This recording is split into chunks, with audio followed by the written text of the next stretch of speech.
everyone. I'm Kenny Rice, and welcome into this edition of the Horse Racing Show.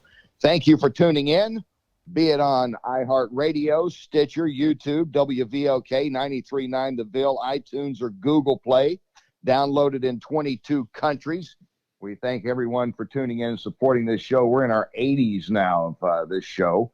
And much like horse racing, we just keep going. Horse racing is the only sport this year that's been the true bubble sport from the beginning.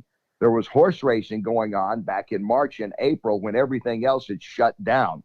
Actually, the only sport that came back just after horse racing was MMA. The UFC had a few fights about a month or so after horse racing was still going on.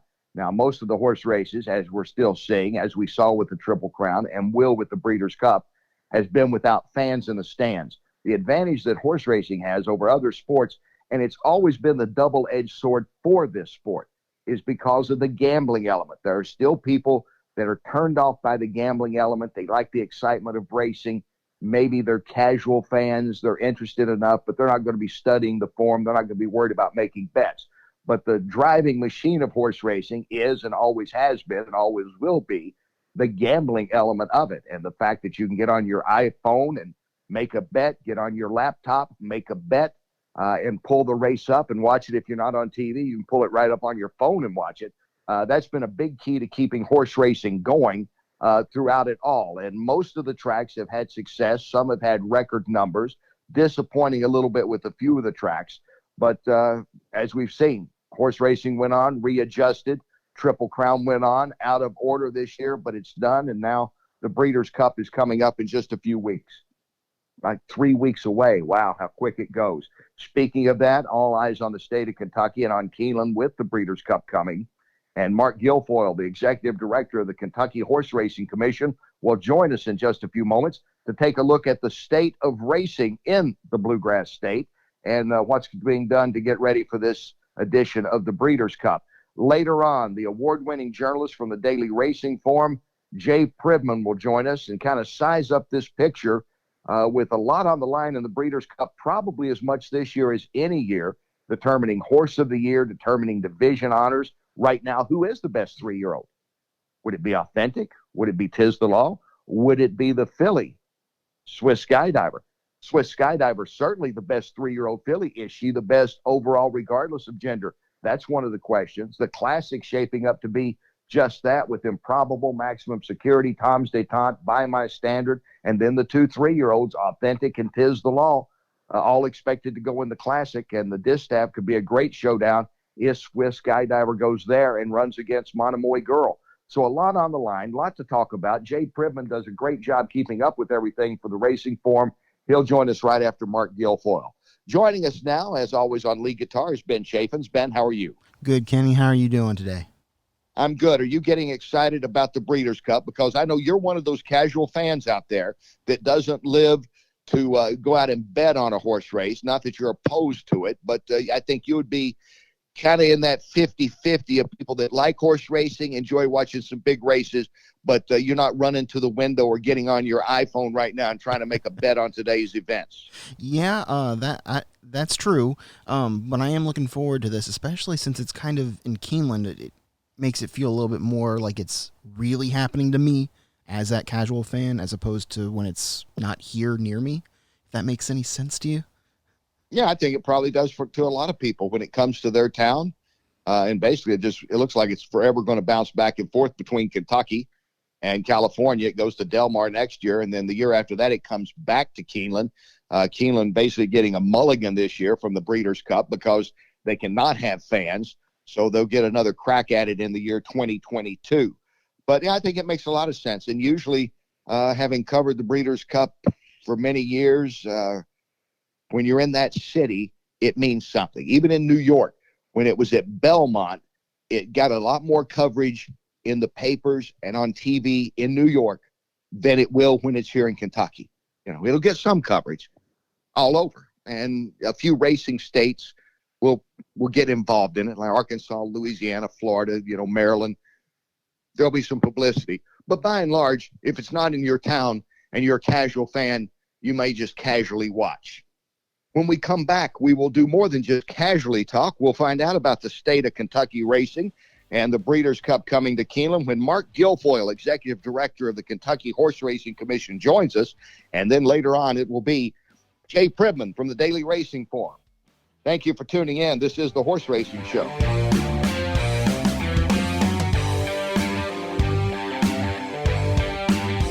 Welcome back in. I'm Kenny Rice. You're listening to the Horse Racing Show. Delighted to have this gentleman back with us. He is the Executive Director of the Kentucky Horse Racing Commission, Marc Guilfoil.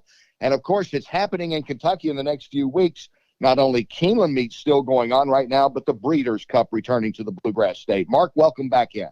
Yeah, thank you. Thank you for having me. And the excitement building up for what looks to really be a special, even without the fans, a very special Breeders' Cup. Not that they aren't always, but maybe even this year with so many divisional titles and Horse of the Year on the line. Yeah, we've got it's very exciting for everybody included coming in to look at what we got coming to Kentucky. Like I said, you mentioned it. It's a odd year, to say the least. But we're making it work. That's what's good about horse people. No matter what you throw at us, we'll make it work. And making it work. I mentioned at the start of this show, horse racing to me has been the ultimate bubble sport. There's been horse racing going on with very few exceptions. Since everything began back in March with the shutdowns, you could go somewhere and find a horse race to watch and make a bet on. And again, I guess that's a credit to the industry for sometimes the negative stuff. That's a real credit that everybody kind of kept it going and supporting it.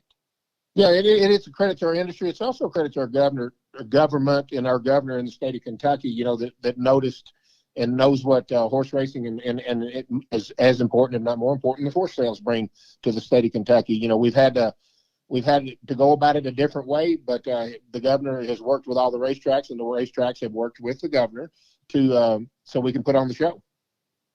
The Derby, everybody talk about how different. We can talk about every sport, how different. But the Derby, you still had a great race. You didn't obviously have the crowd that you normally would, not even close. We all know that. But, it was a day, I think, once they got out there and the race started and the emotion of it all, especially for Bob Baffert, it was, again, a Derby they're going to remember, I think, for more than just the fact there were no fans there. Yeah, coming from our perspective, from the regulators' perspective, from the participants, once the show started, I saw you in the paddock, and you were zoned too, as well as everybody else, and the outside world was tuned out, and our world was tuned in, and I didn't notice the difference other than coming up to it. Obviously, the crowd not there and different things. It actually made it, from a regulator standpoint, our veterinarians and whatnot, it made our job a little bit easier. But once the racing started, it's like I never noticed there wasn't a crowd there. The only time I really noticed it is, one of my favorite times, and all my team knows to stay away from Marc Guilfoil when this happens, when they bring him out for the post parade and sing my old Kentucky home. That's when I sort of get off to myself and shed a tear or two. I noticed that because usually when they come out, and, you hear the crowd roar. That wasn't there. But, hey, nonetheless, I got chill bumps just right now just talking about it. So. Oh, yeah, I understand that.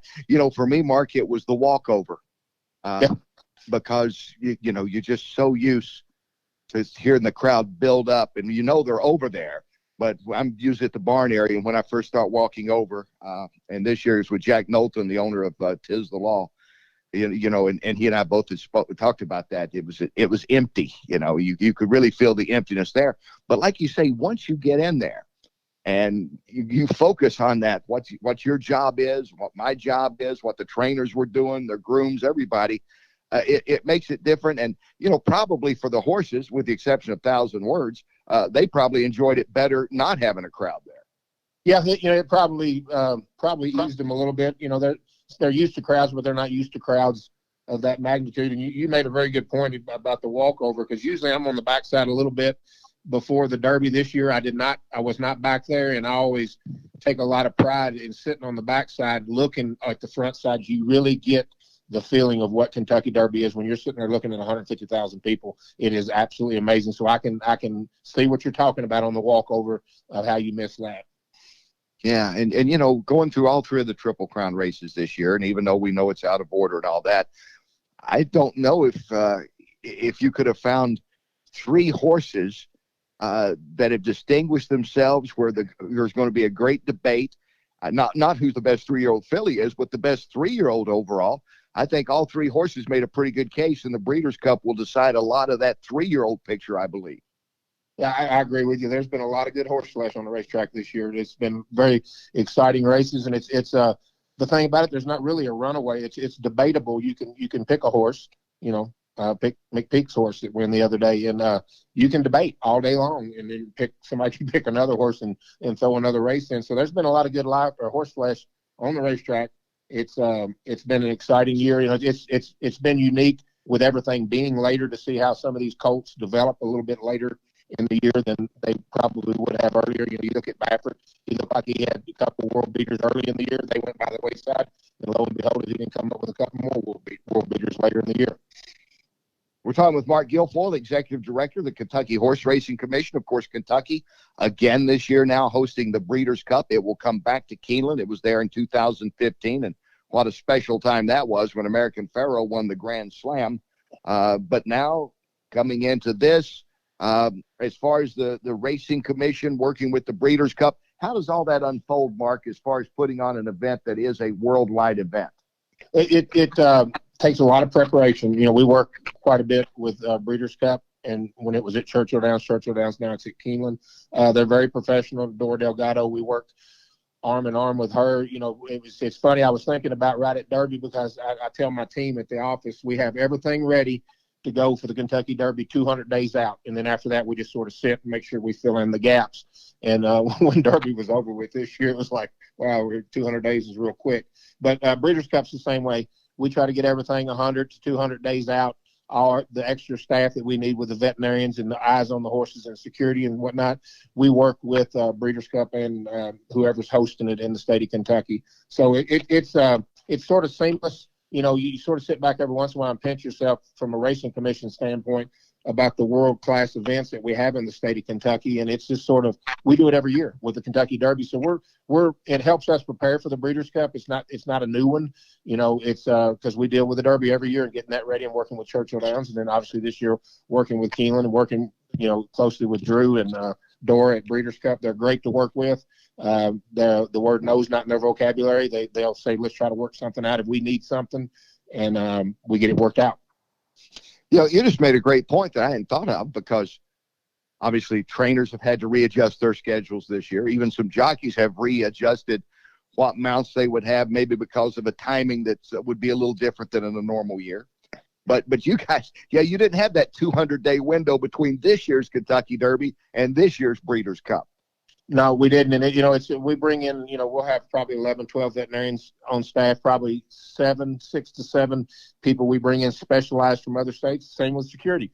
We'll borrow security from New York and bring New Jersey, California, and bring those in. And with everybody's schedule sort of thrown into mayhem, it's been a little difficult getting the staff that we need to get in here for these events. But we've made it work. Everybody's been able. Other states have seen that we need help, and they work with us the same as we'll do with other states, as far as out of competition testing, talking to other jurisdictions on, wherever the horse is coming from that we need our samples pulled in other jurisdictions. And they've been very, very helpful with us.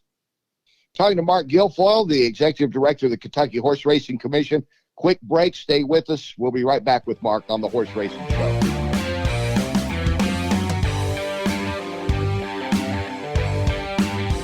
And welcome back. I'm Kenny Rice. This is the Horse Racing Show. Our special guest, Marc Guilfoil, the Executive Director, Kentucky Horse Racing Commission, as they get ready for a real quick turn this year from the Breeders' Cup.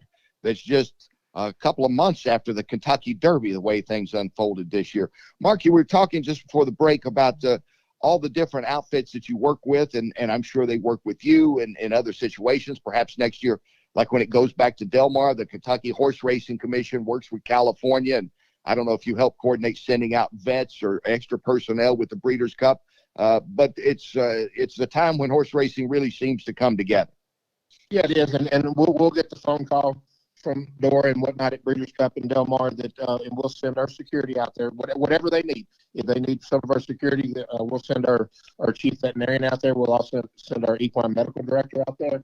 And they do likewise. We're very good about sharing, and other jurisdictions that host the Breeders' Cup are very good about sending there, because we want to have, especially say like when the Breeders' Cup it's in town now, so there'll be several California horses, some New York horses. We like to have those vets working on our team that have watched these horses all year long. So if we see something that may raise an eyebrow, they'll say, no, this horse goes like this, or we and be able to talk to the trainer. So it's really good at bringing people that the trainers are comfortable with too, the veterinarians that have been inspecting these horses in other states. And we try to do that. And then obviously we offer our veterinarians and our security and whatnot up for other jurisdictions when they have Breeders' Cup. It's a good marriage. Yeah, you just made a key point about having veterinarians come in from all over that have seen horses that might have a little quirk that if on first sight you'd think something might be wrong. I mean, I think that's a good point to have vets around that are familiar with the region they're coming from. Yeah, it is, and it eases the trainers. Everything's new when somebody ships in from California to Kentucky. It's new ground for the horses and the trainers and the connections, and it's always nice to have, for those guys, to have somebody from their jurisdiction. They look up and they see a veterinarian that actually has looked at their horse, throughout the year, and it helps us out too. It helps us here, so we share a lot of knowledge with them. They share a lot of knowledge with us, and it's we're all in the game together at the end of the day. So that's what we're here for, to make sure we get that race off without a hitch. Like I tell all the people that work on my team, if they don't know we exist and it's a boring day, it's been a successful day on our side. That's my favorite thing, is not have to talk to any veterinarian after a race, and you know what I'm talking about. Yeah, exactly. When the NFL playoffs and they're all talking about a call, this, that, and the other, like they were a year ago or a year and a half ago, Derby wise. The days that are boring are successful days for us. We do our job. We do it 365 days a year. The Breeders' Cup is huge, and a lot of eyes are on us. But the only variation we do with our job then is we have extra staff here. Now, how will you coordinate? Does it all go through the Breeders' Cup as far as the horses that are going to be coming in from Europe that everybody likes to see, that international competition? How does that work, Marc? Yeah, it's all coordinated through the Breeders' Cup, and then there's a lot of things to do with quarantine and whatnot that they'll coordinate with our department of Rusty Ford, with the Kentucky Department of Agriculture here, and the Federal Agriculture when they ship them in. But that all has to do with Breeders' Cup and the other jurisdictions. And that's and as far as all the racing commissions, next year will be in California. It seems it's going to be a California-Kentucky series, bouncing back and forth between those two states. I mean, that wouldn't be the worst scenario. No, it wouldn't be the worst scenario. You got to throw New York in there every once in a while, though. All our friends up east, so it takes them all. You look at some of the New York breds that are out there, and there's some powerful racing stock up there too. As far as the way this has unfolded for horse racing, are you surprised with the way it's held up across the country, that most tracks, even though they had to, like Keeneland, for example, had to go with the summer racing series, which, the Horse Racing Commission had to approve, and had a very successful one, by the way, in just a matter of days. But other tracks around the country, everybody has kind of been able to find a window to fit into to keep racing going, which has really not had a stop since everything began in March.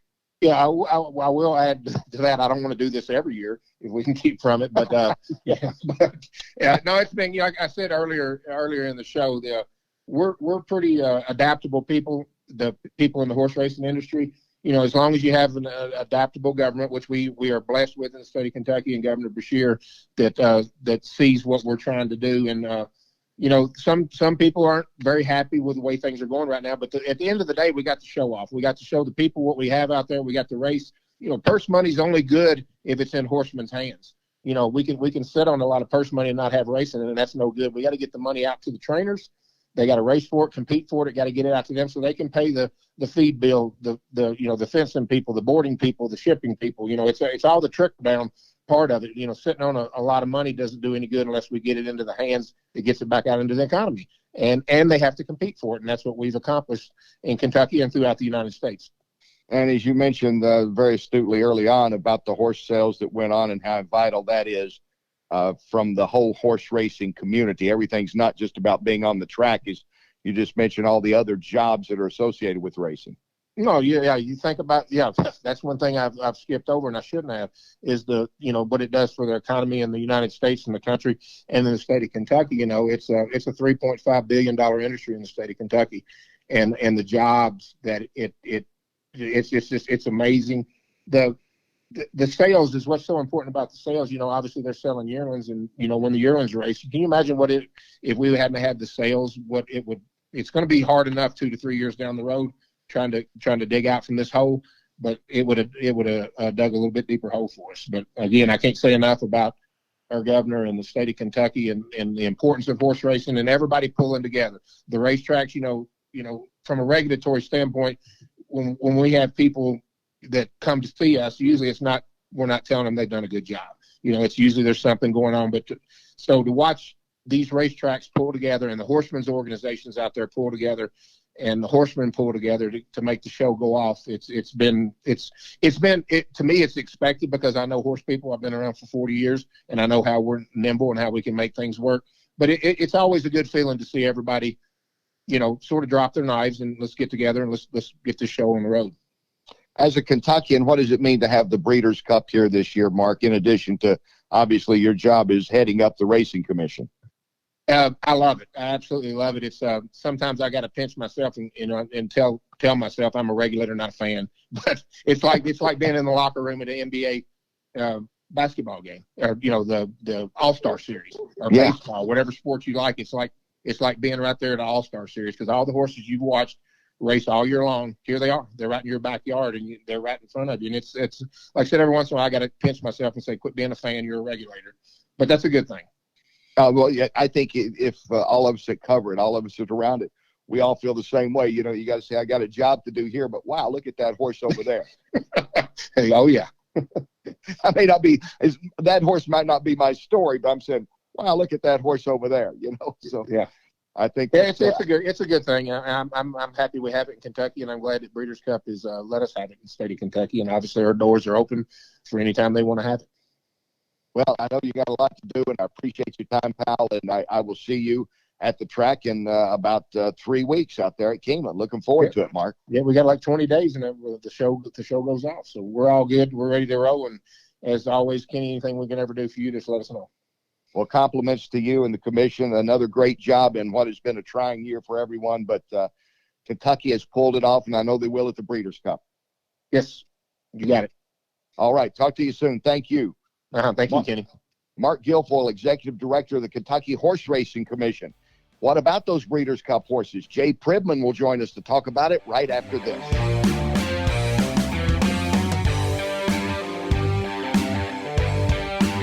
Welcome back into the Horse Racing Show. I'm Kenny Rice. Thank you for tuning in. Delighted to have this gentleman with me. He's a great friend. We have worked together, much to his chagrin, but we still work together. And here he is now, back on the show from the Daily Racing Form, the award-winning journalist, Jay Privman. Hello, Jay. Hello, Kenny. It's always good to be with you. We've had, as you alluded to, we've worked on a lot of stuff over the years, and the best part about it is we've always had a lot of fun working together over the years.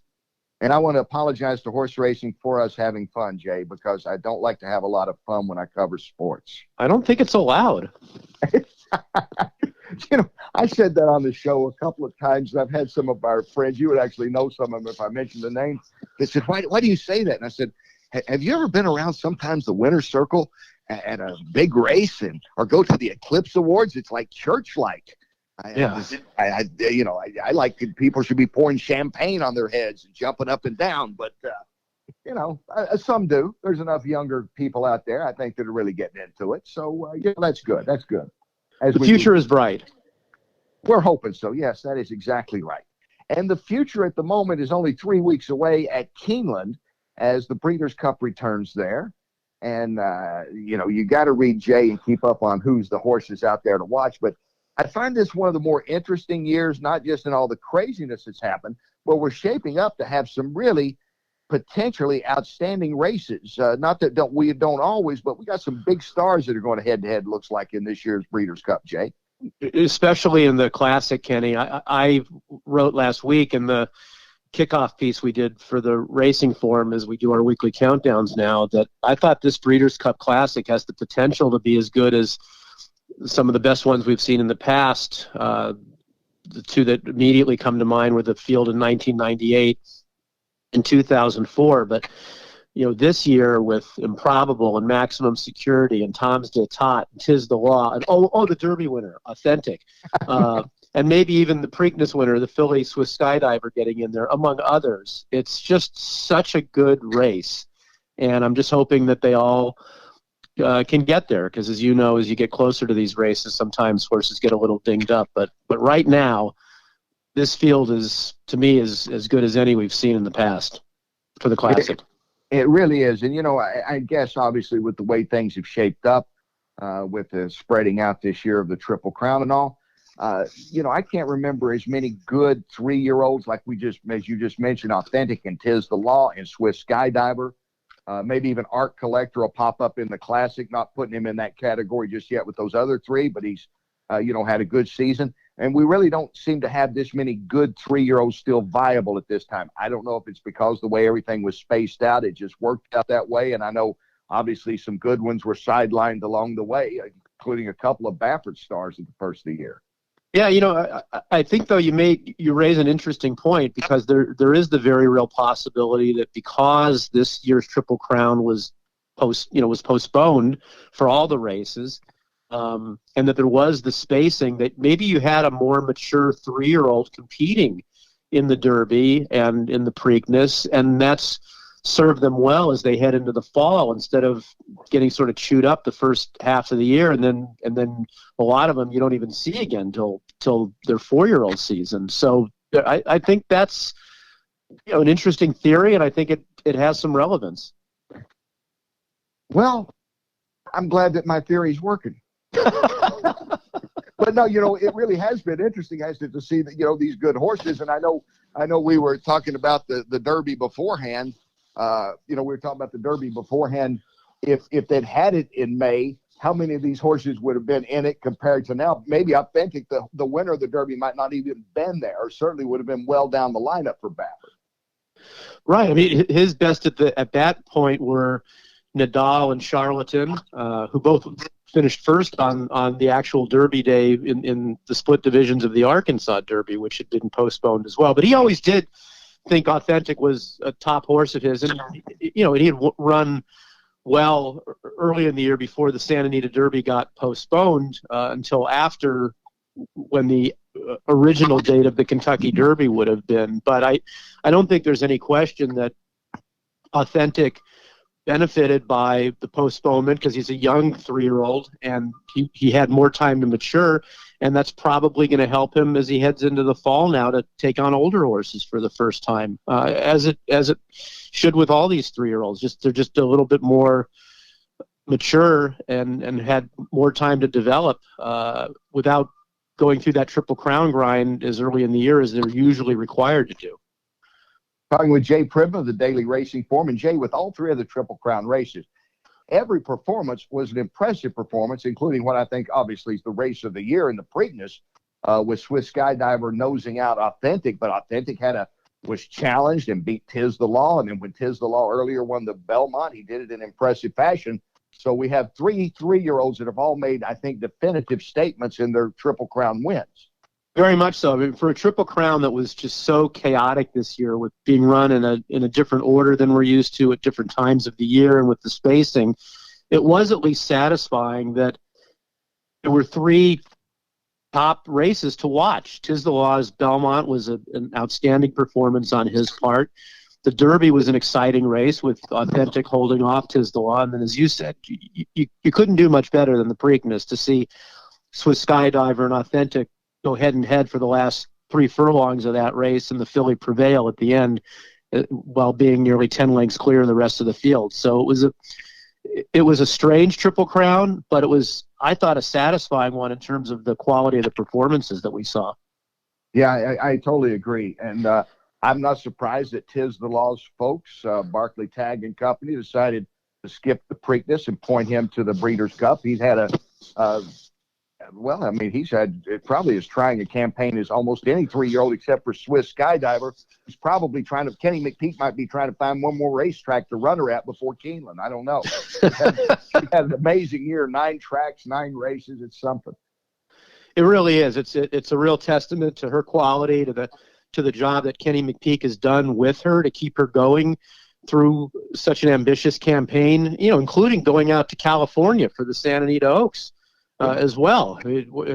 She's just literally gone coast to coast this year and competed at the highest levels and continued to perform every time. It's really a great testament to her quality to do that. It's fun to see. We see so many horses these days treated like hothouse flowers, and they run every 8 weeks, and you get 4 or 5 starts out of them for the year, and that's considered enough. And I really like seeing a campaign like this where you see the horse run often and in a lot of different places.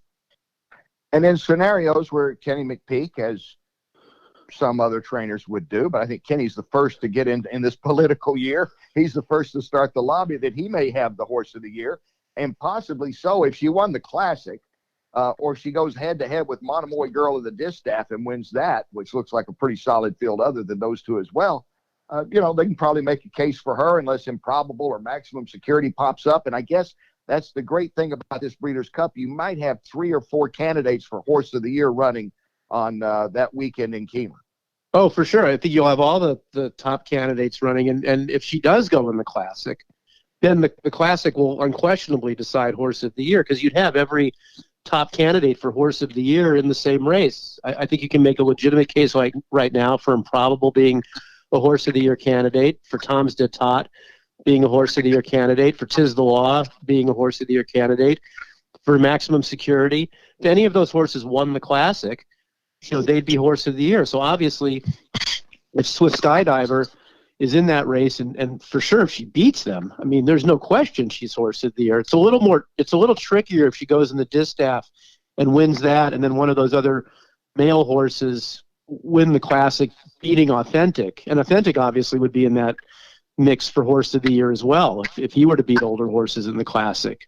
You just have to see how it plays out. But I would love to see Swiss Skydiver in the Classic, only from the standpoint that then there's no question as to who the Horse of the Year is. You get them all in the same race and decide it on the racetrack. If she goes in the Distaff and wins, and then let's say hypothetically Authentic wins the Classic, who's Horse of the Year? Authentic will have beaten older horses, but has won head-to-head against Swiss Skydiver. He lost. So that would make for a very interesting choice among the Eclipse Award voters, but we'll have some time to sort that out. But like I said, I would love to see them all in the same race, because then you just decide it all on the racetrack. Yeah, a horse that interests me is Maximum Security. The horse that kind of was kind of orphaned when he had to be paid. Really, I mean, the West decided, obviously so, when all this happens with Jason Service and all these charges. And, he comes over to Baffert's barn, and there's been no problems with him, and he's running, and he's passing his test. And, I don't know, I always thought he was maybe presumed guilty till proven innocent in some ways, just by the association with everything else going on in that Service barn and all these allegations and FBI investigations. Well, I think you need to, if you can, to sort of separate, what the trainer, his previous trainer, is charged with, and then the admiration for what this horse brings to the racetrack. And as you've seen from watching him a number of times, he's a fighter. He's not the flashiest horse training in the morning, but when he gets into a race, he is really tough to pass. And I think he's got a chance to bounce back in the Breeders' Cup from his second-place finish in his most recent start in the Awesome Again, when he got beat by his stablemate Improbable. Having watched him train, Kenny, at Santa Anita, I just don't think he's as comfortable racing and training at Santa Anita as he was seeing him, for instance, preparing for the Pacific Classic this summer at Del Mar. And I think he's got the chance to bounce back with a bigger effort when he gets off of Santa Anita and heads over to Keeneland, because just having watched him, I just don't think Santa Anita is his favorite place to be.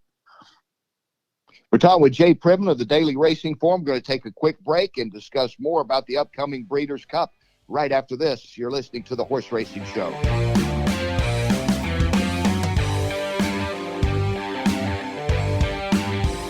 And welcome back. I'm Kenny Rice. Thank you for tuning in. This is the Horse Racing Show. Glad to have with us my longtime friend, the award-winning writer for the Daily Racing Form, Jay Privman. We've been discussing the Breeders' Cup and some interesting scenarios, including a Classic that truly looks to live up to that. And Jay, as far as the horses coming from Europe, anybody that's going to just be excited, usually, you're waiting to see that star. It looks like, I know there's been a few exceptions, but it looks like the stars will be coming. It does. And, a lot of years, or most years, Aidan O'Brien brings over a terrific group of horses. And this year, he's got a couple of fillies, including Love, and then the older mare Magical, who are potentially coming over for respective Breeders' Cup races. And, I really hope they come.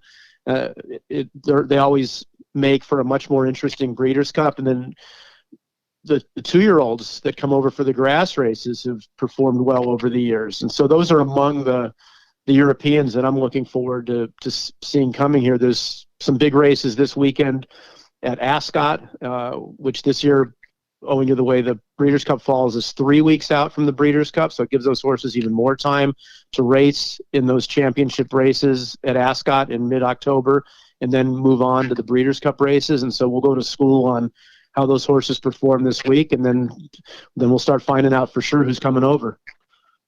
As far as the American grass horses this year, I guess Chad Brown. Gee, I wonder how Chad Brown's doing. He usually does pretty well. I don't know that he's quite as strong this year in terms of at the top level if some of these Europeans come over, but obviously he's always well represented in the mile with horses like Raging Bull. He's obviously really strong in the filly and mare turf with his big lineup there, including Rushing Fall. Uni won at Keeneland last week, so she'll be back in the mile.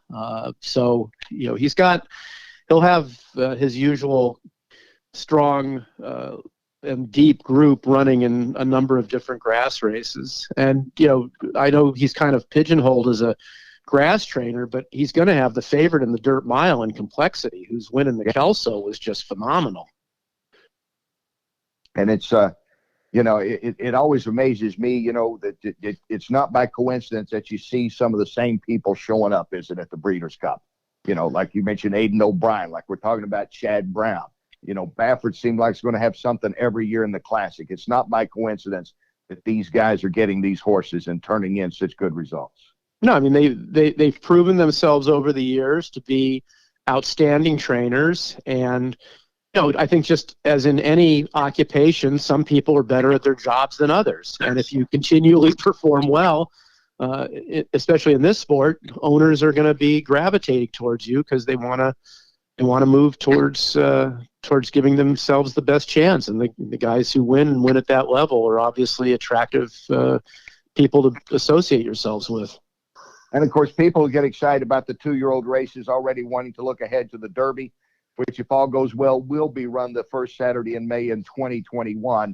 I was kind of grin a little bit when they talk about who's the hot 2-year-old. And I go, again, we know at the moment, but I don't like to project all the way to next May, but it will be the excitement. And I guess, so obviously, the winner of the Breeders' Cup Juvenile traditionally is made the early Derby favorite in the books, etc.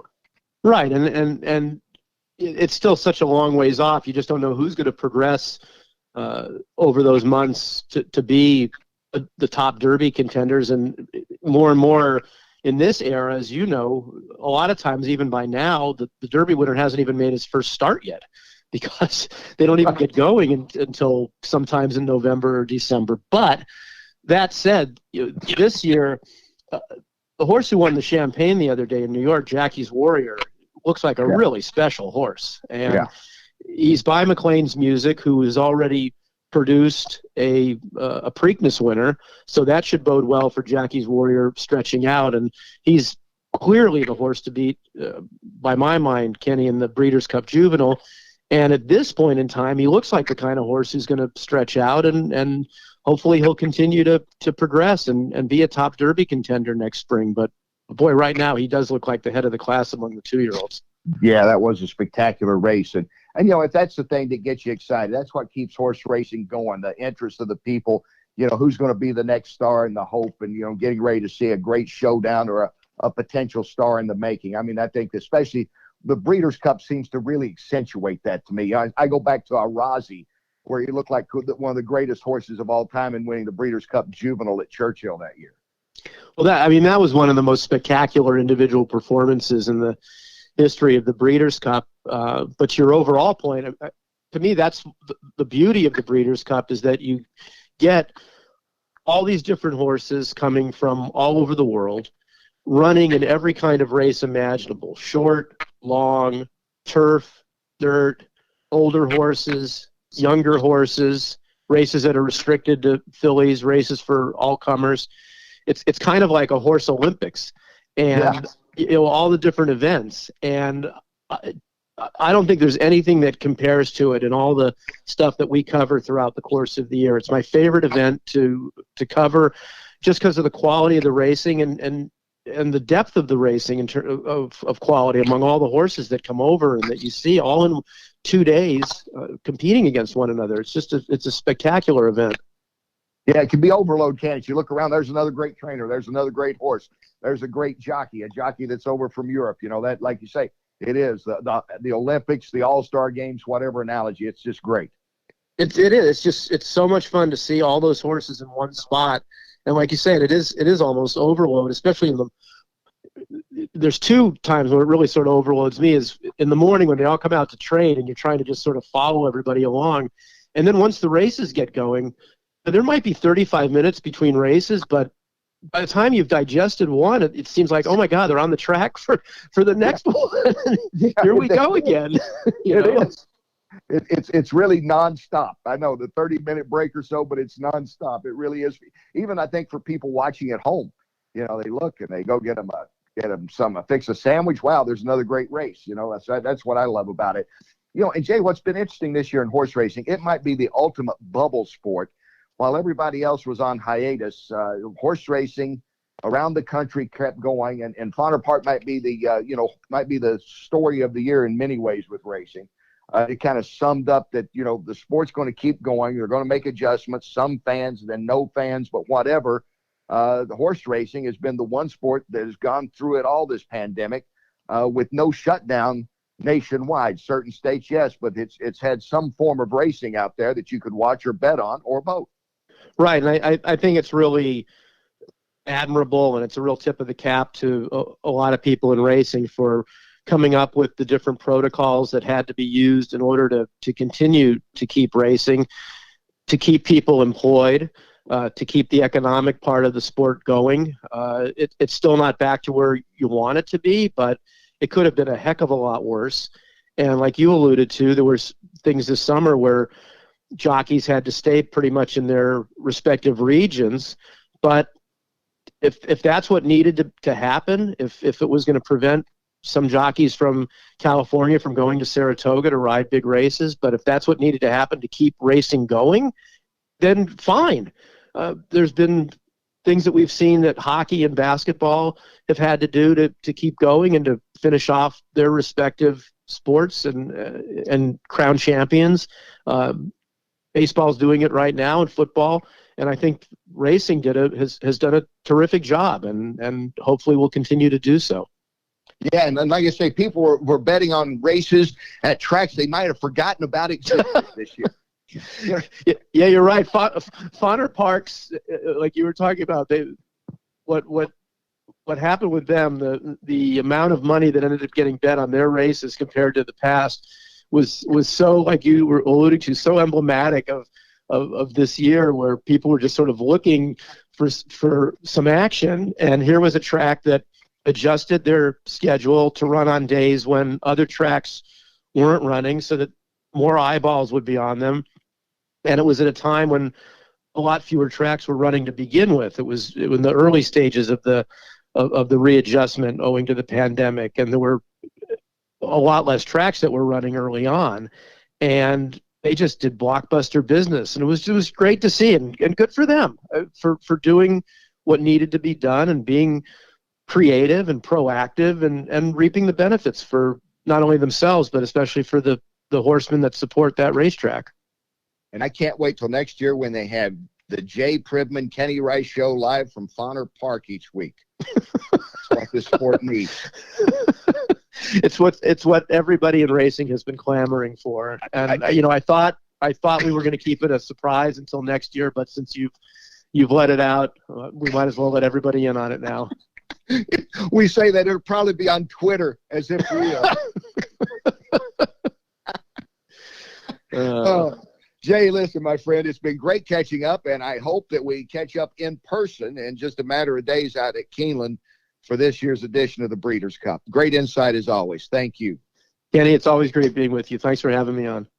Jay Privman, the award-winning writer for the Daily Racing Form. Stay with us. More on the Horse Racing Show right after this.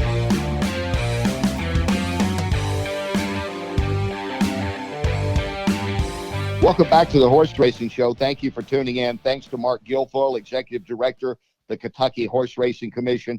Jay Privman from the Daily Racing Form getting their insight on the big day of racing coming up, the big 2 days, actually. That will be the Breeders' Cup. And as Marc astutely pointed out, this is a time when everybody comes together, all the different states. They have their veterinarians coming in from all over the country, as well as security working together to make sure that horse racing pulls off a day that has been special since that very start in 1984 out at Hollywood Park.